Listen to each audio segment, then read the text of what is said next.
When the Lord speaks to you about someone, He speaks to you. And there was a time there during the tail end of the winter months that I'd literally be waking up hearing the music of an angel's voice. And that angel's voice is someone who actually walks on the earth. Therefore, they're a human being who I hadn't even thought about in God knows when, and openly probably never thought about in my lifetime until then.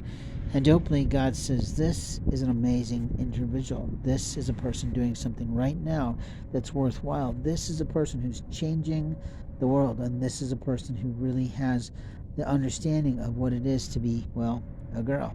As a man, I can say that I find her fascinating intellectually and spiritually, but openly, what I get so tired of seeing is this Bennifer shit that's all over the YouTube channels. And I think they're going to go, what is this, a joke?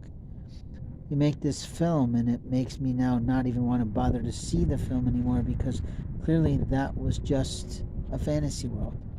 Everybody knows the difference between fantasy and reality, but as a man who's waited patiently almost 12 years for the woman he loves to grow up, to be mature enough to have those conversations, and to recognize what God was doing back then and was doing through this year, I have to question, what the hell was she doing?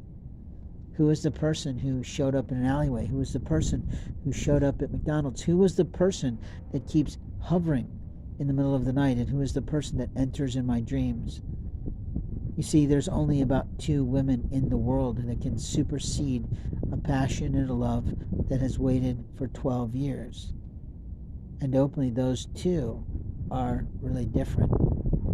But the truth is that when the Lord says, watch this one, take a look at this one, pay attention to this one, you learn how to do that because of the gifts that God bestows. So I have to ask you, who bestowed the gifts on the one you're with?